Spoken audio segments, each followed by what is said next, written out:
everyone, I'm Feng and I'm from class 10B1. So my role today is a knowledge discover. I'm here to help you guys to get more information about some breakthroughs in human history. You know that without the advance in medical treatment, humans would never have such long life expectancy like today. Of course, during the COVID-19 pandemic, we also should appreciate how wonderful it is when it can help us to be survive well. So in today's episode, I will share with you about one of the greatest invention of all time, vaccine. So are you curious about how vaccine were first invented? Follow me and try to find the answer. Connecting to Rich Broadcasting number 1, History.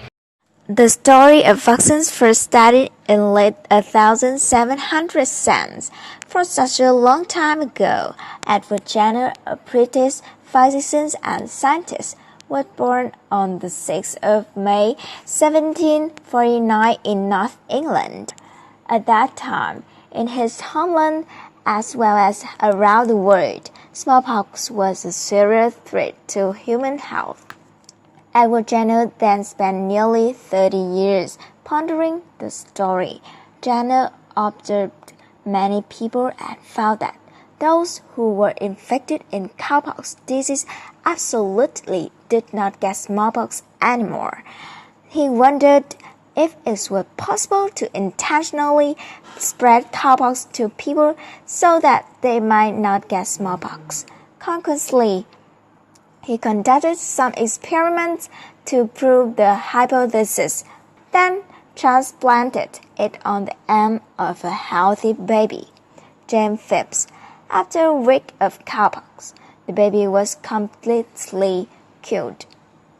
On July 1, he tried to transplant smallpox pus into this baby, and surprisingly, the baby was completely disease-free. He called this method vaccination, meaning related to cows. This is the origin of the word vaccines, an effective prevention tool. Such a fascinating story, right? And now let's move to point 2 to see the operation and some achievements in vaccination. After being exposed to an infection, our immune system remembers the threat and produces the antibodies.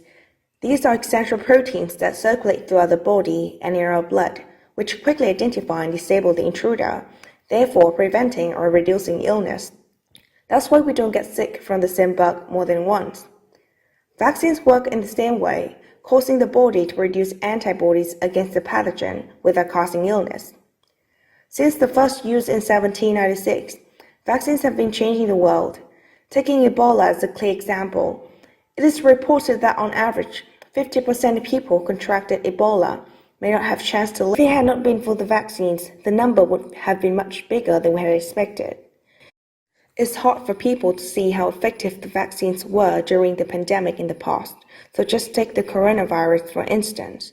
Most of these vaccines took well over a decade to research, test, and manufacture. However, the vaccines for COVID-19 was tested for emergency use in less than 11 months, thanks to the 40 years research on mRNA. The appearance of COVID-19 vaccines has brought a promising prospect of controlling the serious pandemic. Moderna first published the vaccines in June 2020, coming up are Pfizer incorporating with BioNTech genes, and now all of them are added to the WHO list of vaccines approved for emergency use. Like other parts of the world, Vietnam has also been carrying out a project in order to create a made-in-Vietnam vaccine called NanoCovax. This is a linear chart which illustrates the death rates of unvaccinated compared to the vaccinated. In fact, Vietnam also has a lot of achievements in vaccination, like drinking vaccine for some disease. In terms of COVID-19, Vietnam has been ranked as one of the safest destinations all around the world. However, there are still some debating topics about vaccination. So, how many people around the world may think about vaccination? Let's try to hear some from Vietnamese and some from foreigners. Hey everyone, while I was watching news from family last night, WHO reported that the number of deaths from SARS-CoV-2 virus has passed 5 million mark. Fortunately, the vaccine against COVID-19 has been researched and tested. Next week, we will receive the COVID-19 vaccine. What do you think about this?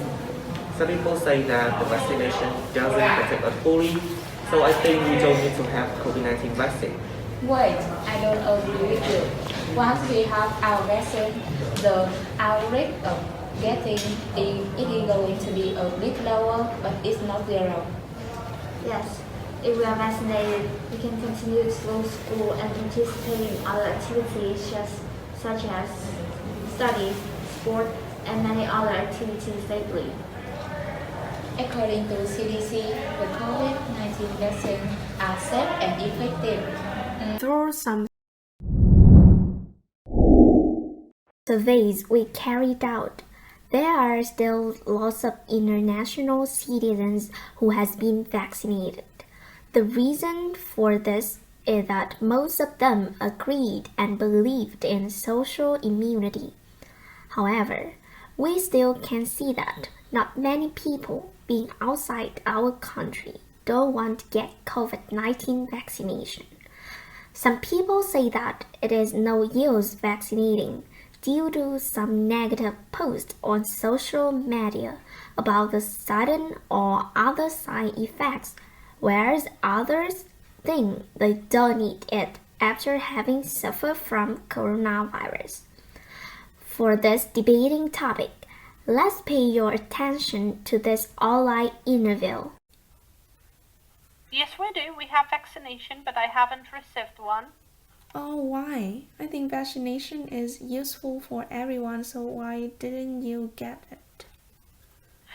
Because now I'm pregnant and I don't trust the vaccinations for my baby. If I wasn't pregnant, I would definitely get the vaccination. But now I'm pregnant. I try to avoid any contact with other people, but I didn't get vaccinated. I will deliver my baby, and after that I will get the vaccination. Vaccination, is it necessary for all births? At the beginning I think that it's not necessary. Then I'm vaccinated. I take 2 dosage of vaccination. But nowadays I start to think seriously, was it necessary or not? Yeah? So I can say for sure, is it necessary or not? What do you think about that? For example, I didn't allow my children, to be vaccinated. Only in our family, only I and my husband get vaccination, But for my children, I am still thinking over to get vaccinated or not, because I am not sure about the future result of it. Although vaccine seems useful in most aspects, we all, of course, need to take it into account if you wanted to use it. That's why in the end of the episode today, let's connect to the Kingston Bridge Broadcasting to hear students' advice in there. With only some small actions, we can contribute to protect ourselves and the whole society. Propaganda on mass media channels, forums to convey to everyone the message about vaccination. For some ignorant individuals in some remote areas, mobilize health workers and volunteers to explain and encourage them to vaccinate as soon as possible, even they want or not. We must be responsible for people awareness as propagandists and spokespersons. Raise students' awareness in the school environments about vaccines and the benefits of vaccination. Thereby, students will continue to propagate to their families and relatives about vaccine issue. Besides, parents can learn in advance some measures to deal with risk after vaccination, such as fever, allergy, to have the best preparation. Once again, remember, your health, your decision.